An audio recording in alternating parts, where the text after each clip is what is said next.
Okay, so I was looking at KB's interview with Junior on Ride Along, and let me say, I've quoted the man in the past, right? I have a certain level of respect for his political opinion in Grenadian politics. I think he understands a lot of things, and I think because of his experience, he can speak on a lot of things. But I was a little bit surprised this time around by his sensationalism and, in some respects, emotional responses to the discussion that they were having. And then you heard him speak about genocide, and that was his favorite word, on that program, genocide. And I'm saying to myself, what genocide is he talking about in the context of the United States and Venezuela? And how does all of that tie in with the request by the United States for a radar system on the island of Grenada? So, I was a little confused because, as I said, I have a certain level of respect and appreciation for the man's intellect. But I felt like a lot of his responses this time around was not grounded in common sense and strategic thinking. And I don't believe that he lacks strategic thinking at all. And here's a man that I believe that have a certain level and understanding of conflicts and alliances. And I know he would understand that request is nothing new, or that request is nothing strange. In the annals of conflicts, nations try to juggle for influences and alliances. So this is not nothing strange. I'm sure if Venezuela had the opportunity, they might have made certain requests to Grenada, that will work in their favor. So this is not surprising that the United States will make requests to Grenada in this particular situation, just as the United States has made requests and there's some level of cooperation with Trinidad. So I say all of this to say that I know very well that Mr. KB has an understanding of the situation, a strategic understanding of the situation. So again, I was kind of confused as to why his response to the whole situation was so sensational. And one thing I was hoping that he would have done, especially seeing that he said he's in some respects part or helping out with the movement.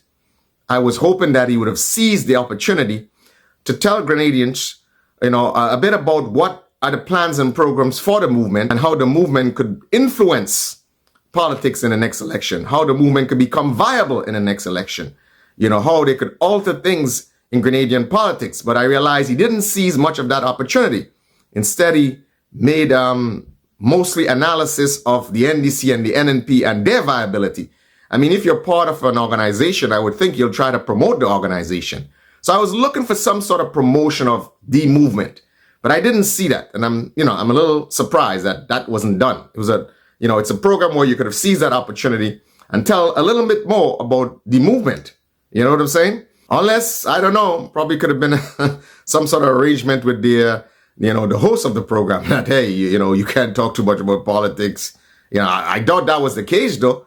But I believe, he could have, inserted a little thing here and there about the movement and why people may see them as a viable force and a viable party in the next election. So let's kind of get some certain things straight. I mean, I felt like when I was looking at the program, I was looking at, some sort of propagandist outlet out of CNN or MSNBC. And the reason being there was so much mention of genocide, as if, America is planning some sort of genocide against Venezuela, which I doubt is the case.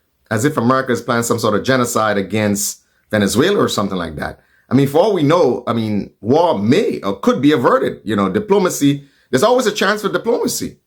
So I felt like he was trying to tie in the possible military action between Venezuela and the United States to something that's going on in Gaza, which is, it's such a fallacy, it's a totally different argument.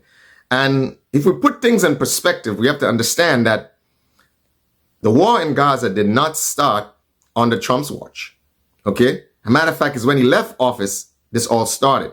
And a lot of the things that happened in Gaza happened not under his watch, but under the previous administration's watch, right?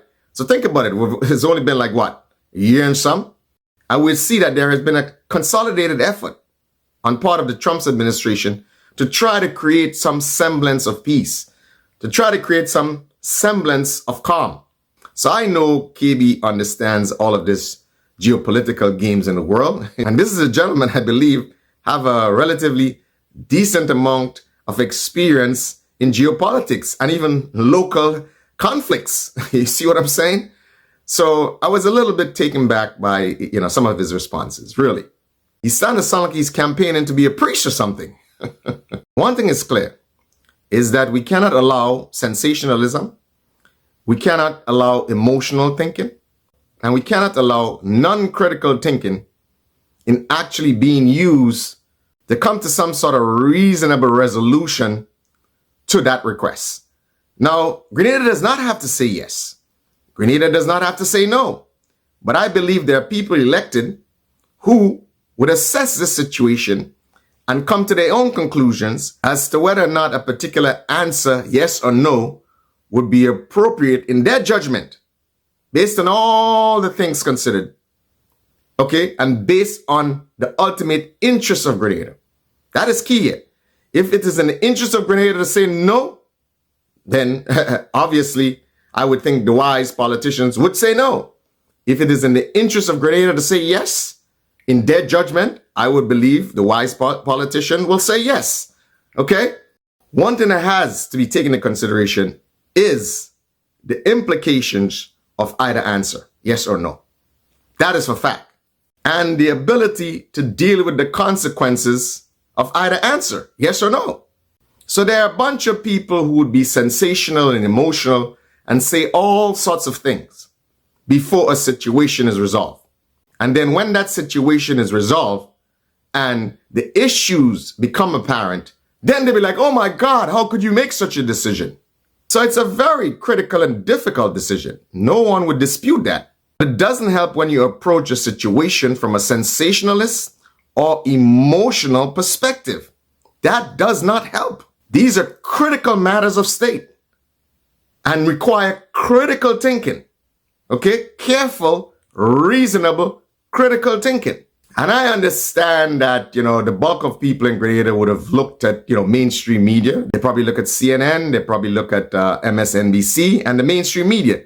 So a lot of this American rhetoric in some respects and anti-war rhetoric in some respects would be something that they're mimicking off a CNN or MSNBC, or it could be motivated by or driven by some sort of intense demonization of Trump.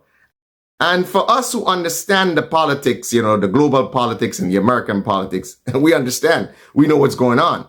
But I can understand, the power of propaganda is it's magnificent.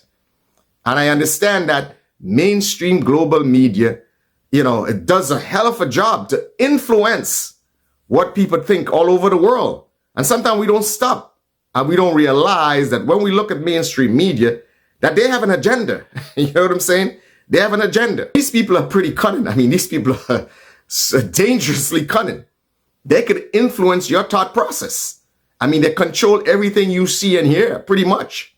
And, I could get into all of that, but that's a conversation for a whole different time and requires a whole different hour. And now back to KB's response. And I would say that he said, that Grenadians should say no. And that's fine. If that's his position, that's his position.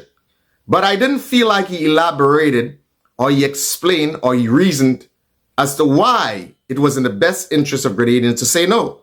All he said, he just talked about genocide. I felt like what he said was emotional appeal.